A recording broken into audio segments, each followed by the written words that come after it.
세종대왕의 손자로 12살에 왕이 된 사람이 있습니다. 누굴까요? 12살, 이제 초등학교 한 5학년 나이인데 어떻게 나라를 이끌 수 있겠어요? 이 어린 왕을 얕잡아 본 삼촌, 작은 아버지가 있었습니다. 수양대군인데 자기 조카를 강제로 퇴위시키고 자기가 왕이 됩니다. 왕이 된 임금 세조는 자기 조카를 한양에서 멀고 먼 영월로 귀양을 보냅니다. 이 조카는 15살에 쫓겨난 왕이 되어서 유배기를 떠나죠. 근데 세조는 조카를 멀리 보냈지만 늘 불안하죠. 언젠가 화근이 될 게 뻔했어요. 그래서 17살 어린 조카에게 사약을 내려서 죽여버립니다. 비극적이고 슬픈 인생 누군가요? 단종입니다. 어린 임금 단종. 17살의 인생이 단종되었습니다. 오늘 열왕기하 22장에는 단종보다 더 훨씬 어린 나이에 왕이 된 요시야 이야기가 나옵니다. 몇 살에 왕이 되죠? 8살에 왕. 그 나이에 뭘 알겠어요? 왕이 되고 싶어서 왕이 된 게 아니에요. 아버지 아몬 왕이 자기 신하들에게 무참히 살해되면서 왕이 됩니다. 이때 살해된 아버지 나이는 24살이었어요. 아버지를 잃은 슬픔이 가득하지만 슬퍼할 겨를도 없이 왕자에 앉혀집니다. 그리고 자기도 아버지처럼 살해될지 모른다는 숨막히는 두려움 속에 살아야만 했습니다. 아버지가 살해된 것이 왕궁이었습니다. 아버지 손잡고 거닐던 곳, 자신이 태어나서 자란 곳에 아버지의 핏자국이 배어 있습니다. 적에게 살해된 게 아닙니다. 아버지가 믿었던 신하에게 살해되었습니다. 이건 어린 요시야 왕에게 엄청난 트라우마, 상처였습니다. 하루하루 긴장 속에 살아야만 했던 요시야는 스스로 생각할 나이가 되면서 하나님을 찾습니다. 요시야는 왕이 된 지 8째 해에 아직도 매우 어린 나이에 조상 다윗의 하나님을 찾기 시작하였다. 이때 요시야 나이가 16살입니다. 요시야가 조상 다윗의 하나님을 찾지 않았더라면 숨막히는 왕궁에서 피말라 죽었을 것이. 요시야 왕이 찾은 하나님은 조상 다윗이 찾은 하나님이었어요. 조상 다윗은 사울왕 군대를 피해 광야에서 피말리는 삶을 살죠. 아무도 의지할 데가 없어요. 의지할 분은 하나님뿐입니다. 요시야 왕에게도 다윗의 하나님이 간절하죠. 아버지의 피가 묻어있는 왕궁은 늘 광야와 같은 곳이었기 때문입니다. 밤마다 신하들이 자신을 죽이려고 쫓아오는 악몽에 시달려야 했을 것입니다. 어린 요시야 왕에게도 다윗의 하나님이 간절했습니다. 광야를 헤맬 때 사망의 음침한 골짜기에서도 지키시고 함께 하셨던 하나님이 필요했어요. 내가 사망의 음침한 골짜기로 다닐지라도, 우리 시편 23편 4절 말씀 같이 읽어볼까요? 시작. 내가 사망의 음침한 골짜기로 다닐지라도 해를 두려워하지 않을 것은 주께서 나와 함께 하심이라. 주의 지팡이와 막대기가 나를 안위하시나이다. 주께서 내 원수의 목전에서 내게 상을 차려주시고 내 머리에 기름을 부으셨으니 내 잔이 넘치나이다. 나의 평생의 여호와의 선하심과 인자하심이 반드시 나를 따르리니 내가 여호와의 집에 영원히 살리로다. 요시야 왕은 하나님을 의지하면서 마음의 평안이 찾아옵니다. 아버지 살해로 생긴 트라우마가 씻겨갑니다. 마음이 안정되자 나라도 안정시켜가기 시작합니다. 결국 다윗의 고백이 요시야 왕의 고백이 되죠. 여호와는 나의 목자시니 내게 부족함이 없으리로다. 그가 나를 푸른 풀밭에 누우시며 실만한 물가로 인도하시는도다. 우리 교회에 70이 넘은 할머니가 등록하셨는데 그분 이야기가 아직도 마음에 남아 있습니다. 평생 살아온 남편을 먼저 떠나보냈습니다. 70이 넘은 나이에 슬픔에 젖어 살고 있는데, 근데 할아버지가 돌아가신 뒤로부터 집이 무서워서 살 수가 없었다. 누가 집 안에 있는 것 같아서 불안했다. 안방에서 거실로 딱 나오면 누군가가 베란다로 쑥 숨는 것 같아. 가슴이 철렁. 밖에서 집으로 들어가면 누가 거실에 있다가 사랑방으로 쑥 들어가는 것 같아. 이 집에 귀신이 사는 것 같아서 얼마나 무서운지 잠도 잘 못 자겠고 집에 들어오기도 싫었어. 그러던 중에 옆집에 사는 할머니 권사님이 전도를 했습니다. 이 할머니가 우리 교회의 박필순 권사님이셨어요. 이 권사님을 따라 교회를 다닙니다. 난생 처음 예수 믿게 된 거예요. 근데 이 할머니 박필순 권사님이 하루도 빠짐없이 새벽 기도를 다닙니다. 그러니까 예수 믿는 사람들은 늘 이렇게 새벽 기도 다녀야 되는구나, 그래야 되는 줄 알고 이 할머니도 하루도 빠짐없이 새벽 기도를 나오고. 근데 이 박필순 권사님이 잠이 없어요. 그래서 새벽 기도를 5시에 하는 새벽 기도를 3시 반에 늘 나오십니다. 그러니까 이 할머니도 그래야 되는 줄 알고 3시 반에 늘 나와서 앉아있어요. 그런데 희한해요. 이렇게 따라 나오기 시작하면서 불안이 씻겨지기 시작했습니다. 집안에 귀신 같은 것이 있어 맨날 두려웠는데 전혀 두렵지 않아요. 잠도 잘 자요. 이 할머니가 이렇게 말하더라고요. 목사님, 교회 오는 길이 공중에 붕붕 떠다니면서 오는 것 같아요. 그렇게 좋아요. 이분이 표상영 할머니이십니다. 근데 그렇게 좋아하던 할머니가 어느 날 안 보여요. 매일 새벽 기도하던 할머니가 전혀 보이지 않아요. 그리고 한 달 만에 나타나서 왜 이렇게 안 보이셨어요? 그랬더니 목사님, 아들이 같이 살자고 저를 데리고 자기 집으로 갔어요. 근데 약대교회 보고 싶어서 환장하겠어요.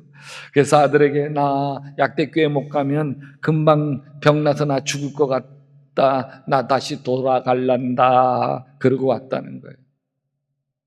요시야 왕이 다윗 조상 다윗의 하나님을 만나면서 문제가 풀린 것처럼 이 할머니는 박필순 권사님의 하나님을 만나면서 불안도 사라지고 아멘, 귀신도 떠나가고 아멘, 불면증도 사라지고 우울증도 사라지고 지옥도 사라지고 다 사라진 거예요.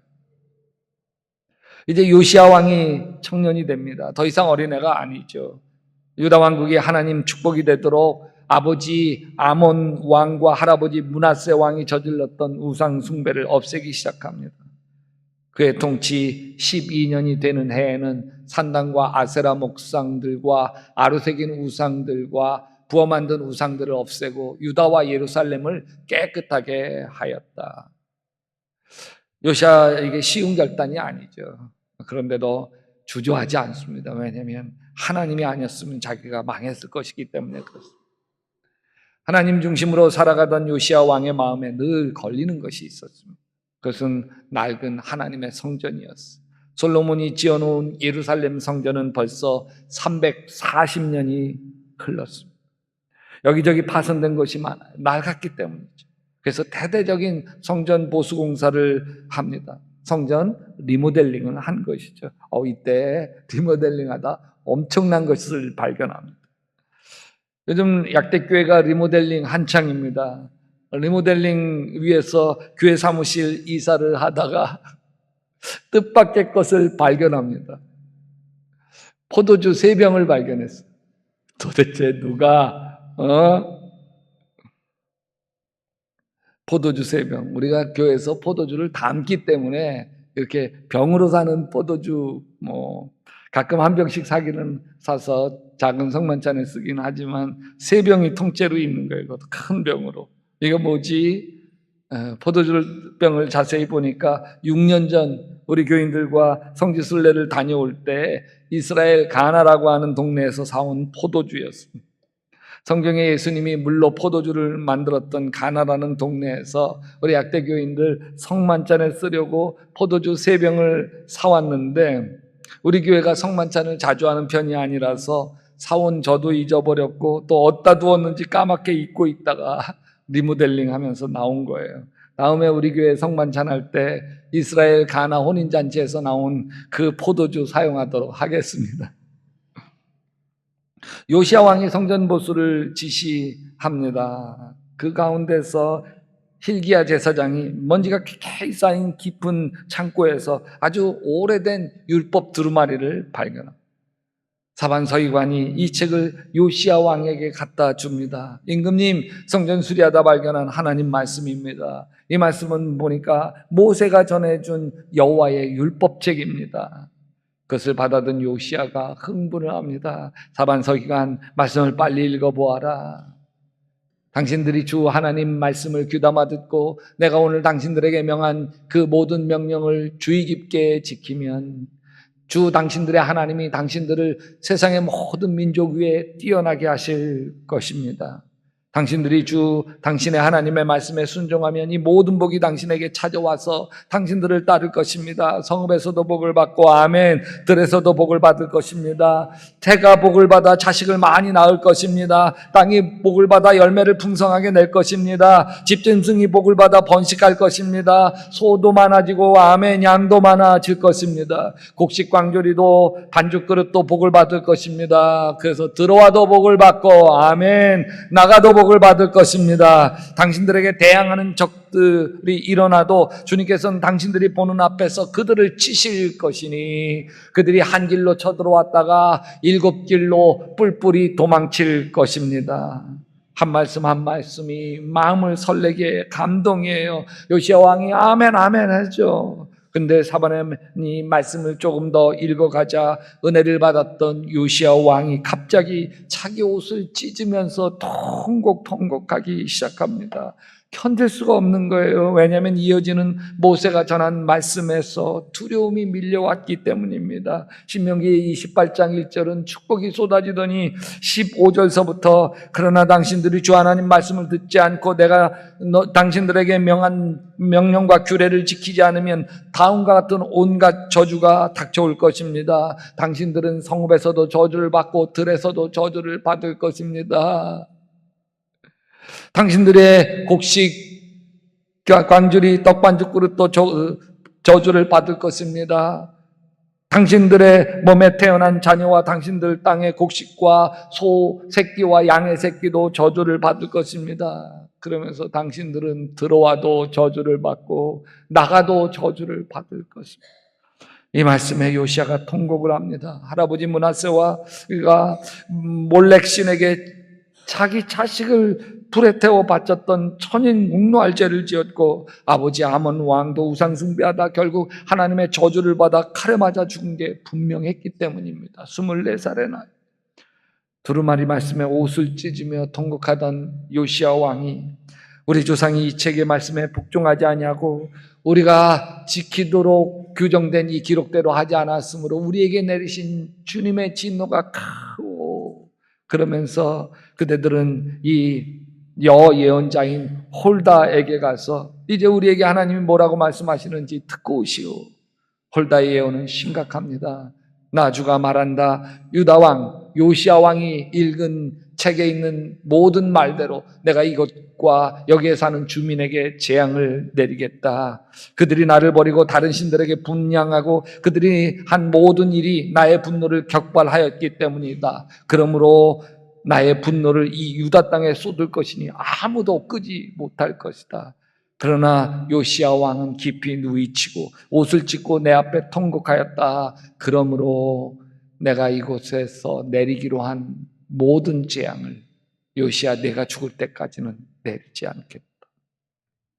홀다 예언을 전해 들은 요시야 마음이 미어지죠. 하나님의 저주가 자기를 피해 간다고 안심이 됩니까? 자기 자식들 유다 백성들이 저주를 피할 길이 없는 요시야 왕 마음이 급해졌습니다. 모든 백성을 불러 모아놓고 성전에서 새로 발견한 모세의 율법책을 읽어줍니다. 그리고 요시야 왕이 외치죠. 같이 읽어봅시다. 마음을 다하고 뜻을 다하여 여호와께 순종하고 그의 계명과 법도와 율례를 지켜 이 책에 기록된 이 언약의 말씀을 이루게 하리라. 백성들은 눈물을 흘리며 다시 하나님께 돌아가겠다고 맹세하고 성전은 하나님의 말씀으로 가득 찹니다. 그리고 요시야는 어떻게 하든 하나님의 저주를 막아보기 위해 온갖 우상을 파괴합니다. 여호와 성전에 있던 아세라 상을 가져다가 불사르고 빻아가지고 가루를 만들어 흩어버립니다. 그리고 이 우상의 원조가 있는데 북이스라엘 첫 번째 왕 여로보암 왕이 베델에 세운 제단이 원조예요. 그래서 그 원조 제단을 흐트러버려요. 베델에 있는 우상제단을 헐던 요시야 왕의 눈에 낡고 오래된 비석이 보입니다. 그래서 얘야, 저 보이는 저 비석이 뭐냐? 임금님, 저 무덤은 오래전 유다에서 온 하나님의 사람의 무덤입니다. 이 하나님의 사람은 이 베달 제단에 대해서 요시야 임금이라는 분이 나타나셔서 다 파괴할 거라고 미리 예언하셨어요.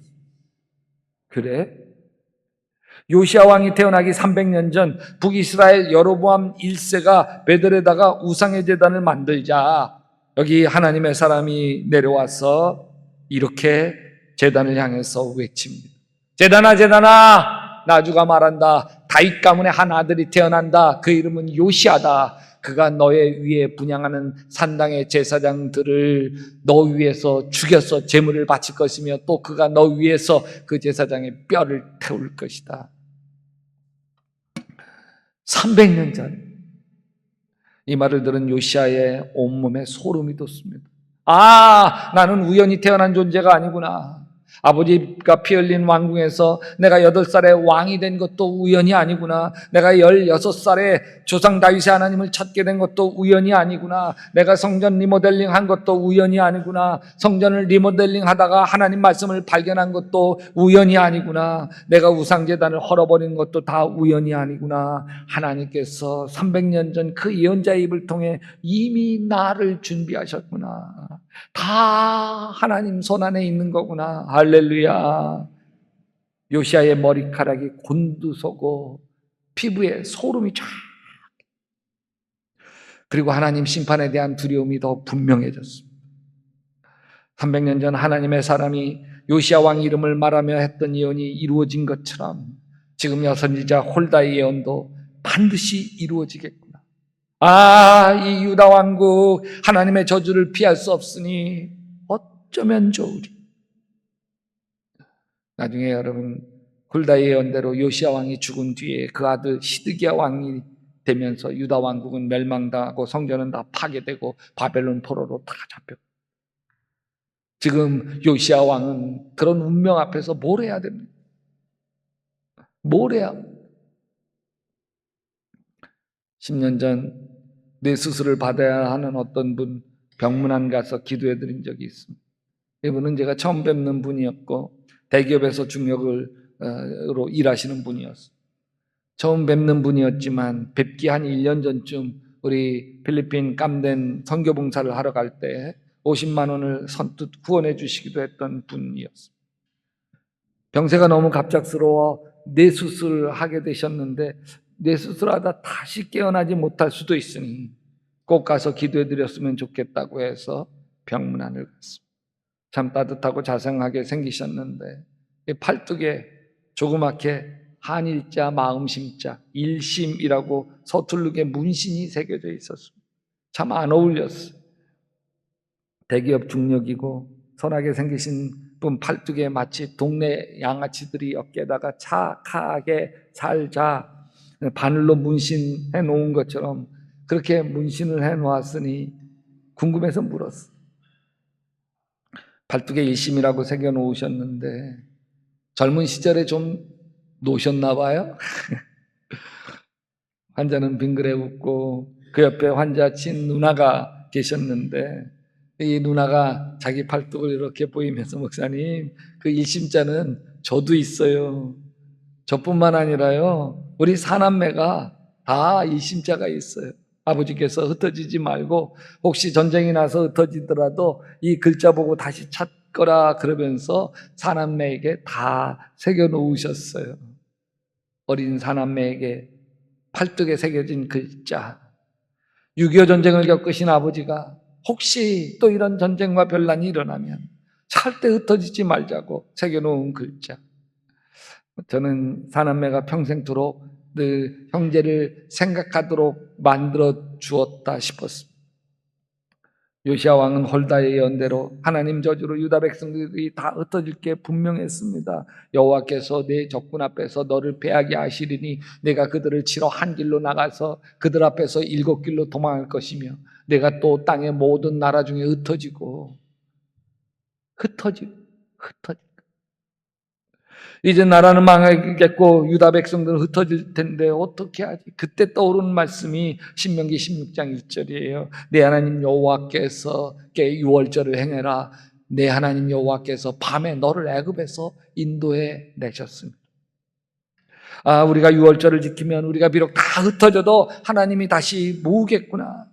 그래서 요시아는 하나님 말씀대로 온 백성에게 유월절을 지키라고 명령하는데 이게요, 여호수아 시대 이후로 700년 만에 회복하는 유월절입니다. 하나님이 이 땅을 다시 거룩하게 하여 주시옵소서. 유월절은 단순한 절기가 아니죠. 그것은 이스라엘이 애굽에서 구원받은 날을 기억하는 상징이고, 이제 비록 나라가 다 흩어져도 유월절을 지키면 하나님이 다시 불러 모으실 거라고 하는 구원의 약속. 하지만 애굽에서 탈출한 유월절의 구원은 일시적이었어요. 요시아는 알지 못했지만 더 크고 영원한 구원이 다가오고 있었습니다. 수백 년 후 예루살렘에서 또 다른 유월절이 열렸습니다. 이번에는 한 어린 양이 백성을 위해 죽음을 맞이할 준비를 하고 있었습니다. 예수님은 제자들과 함께 최후의 만찬을 이 유월절에 하시면서 떡을 떼셨어요. 이것은 너희를 위해 주는 내 몸이다. 이것은 너희를 위해 쏟는 내 피다. 예수님이 떡을 떼는 그 순간 요시아 왕이 회복한 유월절이 결국 무엇을 의미하는지 완전히 드러났어요. 요시아는 그저 과거의 유월절을 살렸지만 예수님은 그 유월절을 완성하셨습니다. 이제 하나님의 백성은 죄와 사망에서 영원히 해방되었습니다. 요시아가 바라보았던 하나님의 약속은 그리스도 안에서 이루어졌고 그들은 이제 새로운 언약의 백성이 되었습니다. 아버지가 살해된 피 묻은 왕궁에서 8살 왕이 되었던 어린 요시아 왕에게는 하나님의 계획이 있었어요. 300년 전 하나님의 사람은 요시아 왕이 태어날 것을 예언했어요. 우연이 아니었습니다. 아몬 왕이 일찍 죽고 8살에 왕이 된 것도 우연이 아니었습니다. 그 상처 때문에 하나님을 찾게 된 것도 우연이 아니었습니다. 성전을 보수한 것도 우연이 아니었습니다. 모세의 두루마리 성경을 발견한 것도, 그리고 700년 만에 유월절을 다시 시작한 것도 우연이 아니었습니다. 요시아 왕이 죽고 650년 뒤에 예수님의 유월절 최후의 만찬을 하고 십자가 구원을 완성한 것도 어느 것 하나 우연이 아니었습니다. 사랑하는 여러분이 예수님 믿는 것도 우연이 아니에요. 아멘. 약대교회의 교인이 된 것도 우연이 아니에요. 이 자리에서 함께 예배를 드리게 된 것도 우연이 아니에요. 다 하나님의 선하신 계획 안에 있는 것입니다.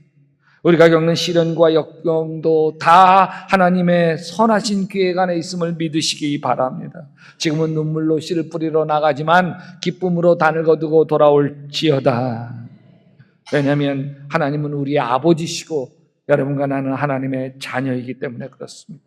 우리를 사랑하시는 하나님 아버지의 사랑에서 우리를 끊을 자가 없습니다. 같이 읽어봅시다. 누가 우리를 그리스도 사랑에서 끊을 수 있겠습니까? 환난입니까? 곤고입니까? 박해입니까? 굶주림입니까? 헐벗음입니까? 위협입니까? 또는 칼입니까? 어떤 피조물도 우리를 우리 주 예수 그리스도 안에 있는 하나님의 사랑에서 끊을 수 없습니다. 여러분, 지금 우리가 겪고 있는 모든 아픔과 슬픔 다 지나갈 것입니다. 아멘. 다만 하나님 말씀을 붙드시기를 주님의 이름으로 축원합니다. 물과 피를 다 십자가에서 쏟기까지 우리를 사랑하시는 그 하나님 말씀 붙들고 고난을 당당히 맞서 이겨 승리하는 하나님 백성 되시기를 주님의 이름으로 축원합니다. 축원합니다.